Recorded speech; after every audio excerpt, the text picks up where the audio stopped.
শিল্পী থাকবে হয়তো দর্শক থাকবে না। আমার মনে হয় আরেকটু পরে যদি গানটা গাইতে পারতাম তাহলে আমার খুব ভালো হতো, যে একজন দর্শকও থাকতো না। আমরা যাব না গান না, চাটাই নেওয়ার জন্য সবাই বসে আছে কিন্তু। চাটাই নেওয়ার জন্য বসে আছে। সবাই চাটাই নেওয়ার জন্য বসে আছে। চাটাই নেওয়ার জন্য। শোনেন, গান গাওয়ার আগে এই চাটাইয়ের একটা গল্প শুনবেন। এক ভদ্রলোক ভীষণ জ্বালাময়ী বক্তৃতা দিচ্ছিলেন মঞ্চে। বলছিল যে আমি যদি এবার ক্ষমতায় আসতে পারি, আপনাদের এই আপনাদের সেই। হঠাৎ উনি খেয়াল করলেন দর্শক সারিতে একজন লোক ছাড়া আর কেউ নেই। আপনারা কি কেউ বলতে পারবেন দর্শক সারিতে ওই লোকটা কে ছিল? কে? মাইকটা ওনার ছিল। মাইকটা ওনার ছিল। আর কেউ বলতে পারবেন? চাটাই চাদরটা ছিল। আর কেউ বলতে পারবেন? একজন লোক বসেছিলেন, সেই লোকটা কে?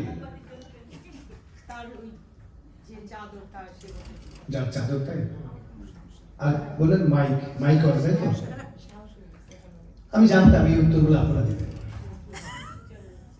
এই লোকটা যখন বললো যে ধন্যবাদ, আমার বক্তৃতার মর্ম কথা একমাত্র আপনিই বুঝতে পেরেছেন, ওই লোকটি দাঁড়িয়ে তখন বলেছিলেন, রাখেন, আপনার বক্তৃতা শোনার জন্য আমি বসে নাই, আমি বসে আছি আপনার পরে আমি বক্তৃতা দেব।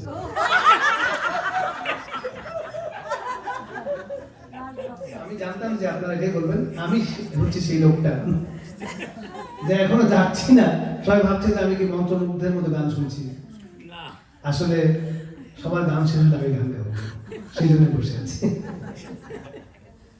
আমি আসলে গান গাই না, এমনি ওনারা বললে আমি একটু ফাইজলামি করে গান গাই এবং সেটা ওইভাবেই হবে। আমরা একটা গান শুনতাম, আবারও সেই 90s-এর কথায় ফিরে গেলাম।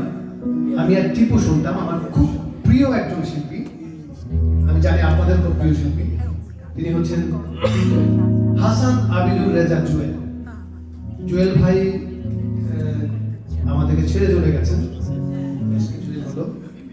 তো তার গান আমরা খুব পছন্দ করতাম। এই গানটি আয়ুব বাচ্চুর সঙ্গীত আয়োজন এবং সুরের। তো গানটা আমরা গাইতে পারি আর না পারি, কিন্তু আমরা চেষ্টা করতাম।